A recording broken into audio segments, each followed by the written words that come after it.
नमस्कार दोस्तों। 2001 में हमारे देश में एक मूवी रिलीज़ होती है नायक। उसमें हम देखते हैं कि अनिल कपूर कैसे एक छोटा सा इंटरव्यू करके और खुद मुख्यमंत्री मतलब उनके बनने तक का जो सफ़र है हम उस मूवी में देखते हैं। वैसे ही एक कॉमेडी स्टार के राष्ट्रपति बनने की कहानी हम इस वीडियो में देखेंगे। तो चलिए दोस्तों शुरू करते हैं यूक्रेन के प्रेसिडेंट व्लादिमीर ज़ेलेंस्की की बायोग्राफी की तरफ। तो दोस्तों व्लादिमीर ज़ेलेंस्की का जन्म 25 जनवरी 1978 को हुआ था। 17 साल की उम्र में ही उन्होंने अपने करियर की शुरुआत कर दी थी। 1997 से ही वो टीवी स्क्रीन पर नज़र आना शुरू हो गए थे। वो एक ज़बरदस्त एक्टर और कॉमेडी स्टार हैं।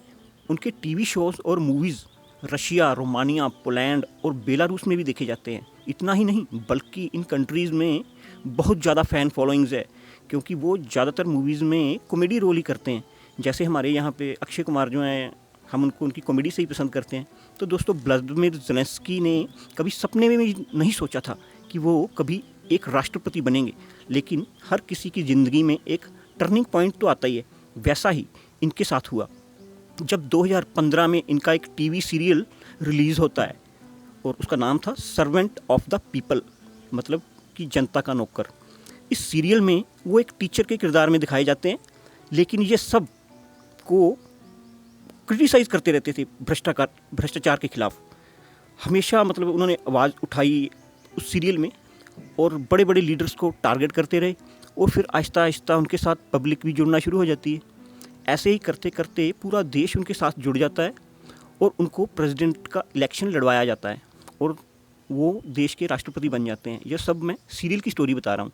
और अब 2015 से 2019 तक चला यह सीरियल यूक्रेन के लोगों के दिल में मतलब घर कर जाता है और वो इतने पॉपुलर हो जाते हैं कि लोगों को ऐसे लगने लगा कि जैसे ये सीरियल में इतना अच्छा काम कर रहे हैं, देश की बेरोज़गारी को ख़त्म कर रहे हैं, तो मतलब रियल लाइफ में भी क्यों नहीं मतलब ये कर सकते हैं। और उस वक्त की सरकार भी काफ़ी करप्ट थी, नेता लोग काफ़ी मतलब भ्रष्टाचार थे।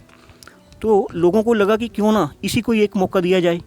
और इसी सारी मतलब इतनी सारी जनता की सपोर्ट देखकर ज़ेलेंस्की के दिमाग में भी मतलब लड्डू फूटा और 2018 में उन्होंने अपनी एक पार्टी बनाई और उसका भी नाम उन्होंने वही रखा जो सीरियल में उनके मतलब सीरियल का नाम था, यानी कि सर्वेंट ऑफ द पीपल, और खड़े हो गए प्रेसिडेंट की रेस में। और जैसे ही उनके सीरियल में वो प्रेसिडेंट बनते हैं भारी बहुमत के साथ, असल ज़िंदगी में भी लोग उनको भारी वोटों से जिता देते हैं और व्लादिमीर ज़ेलेंस्की यूक्रेन के राष्ट्रपति बन जाते हैं। लेकिन आज दुनिया बोल रही है कि उनकी वजह से ही यूक्रेन का यह हाल है, या कितने वो सक्सेस रहे हैं अपने देश को बचाने में। तो दोस्तों बता दूं कि ज़ेलेंस्की एक पर्दे के हीरो ही नहीं, वो रियल लाइफ के भी एक हीरो हैं। वो सच्ची में मतलब हमारी रियल की ज़िंदगी के भी सुपरस्टार हैं, क्योंकि उन्होंने अपने देश को पीठ नहीं दिखाई है। पूरी निडरता के साथ अपने लोगों के साथ मिलकर अपने देश के लिए लड़ रहे हैं। जबकि उनको ऑफ़र भी हुआ था कि वो देश छोड़कर कहीं भी और जा सकते हैं, लेकिन वो बंदा कायर नहीं है, बहादुर है। उसने मतलब वैसे नहीं है कि जैसे अफ़गानिस्तान में अभी कैसे हुआ, पीछे हमने देखा है कि कैसे उनके लीडर और उनके कायर जनरल सबसे पहले अपनी जनता को छोड़ के देश छोड़कर भाग जाते हैं वो। तो दोस्तों अफ़गानिस्तान की बीच में बात कर दी मैंने इस पर एक पूरी वीडियो बना रखी है, उसका लिंक मैं डिस्क्रिप्शन में दे दूँगा, आप उस वीडियो को ज़रूर देखें। तो दोस्तों अभी चलते हैं हम दूसरे पॉलिटिशियन यानी कि पंजाब के ज़ेलेंस्की भगवंत मान की तरफ। तो दोस्तों भगवंत मान जी का जन्म 17 अक्टूबर 1973 को इंडिया पंजाब संगरूर डिस्ट्रिक्ट और उनका गांव सतोज में हुआ था। वह एक मध्यम वर्गीय परिवार में पैदा हुए थे। उनके पिता एक टीचर थे। भगवंत मान की शुरुआती पढ़ाई गांव में ही हुई है और उन्होंने अपना कॉलेज जो है वो शहीद उधम सिंह कॉलेज में अपनी कॉमर्स को लेकर अपनी पूरी जो पढ़ाई की है। शुरू से ही मतलब उनको मिमिक्री करना बहुत पसंद था। वो स्कूल में भी अपने टीचर्स की मिमिक्री उतारते रहते थे। उन्होंने कॉमेडी को ही अपना करियर बनाया और 19 साल की उम्र में अपनी पहली कैसेट निकाल दी। पंजाब की बसों में उनकी कैसेट बहुत ज़्यादा सुनी जाती थी, लेकिन उनकी लोकप्रियता इतनी बढ़ती गई कि फिर वो मतलब उन्होंने लाफ्टर चैलेंज 2005 में जो आया था उसको भी अटेंड किया उन्होंने और वो फाइनल तक भी पहुँचे थे।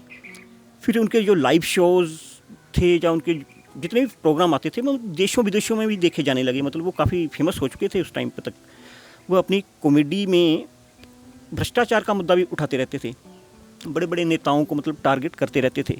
राजनीति में उनका रुख हुआ है 2011 में, जब कि बादल परिवार में फूट पड़ी हुई थी और प्रकाश सिंह बादल के जो भतीजे हैं मनप्रीत सिंह बादल, उन्होंने अलग होकर अपनी एक party people's party of Punjab को बना लिया है और फिर उन्होंने भगवंत मान को ज्वाइन करने की पेशकश की है, जिसमें कि भगवंत मान जी ने मान गए हैं और 2012 में उन्होंने पीपल्स पार्टी ऑफ पंजाब की तरफ से विधानसभा का चुनाव लड़ा है, जिसमें कि वो बुरी तरह हारते हैं और पीपल्स पार्टी एक भी सीट नहीं जीत पाती है।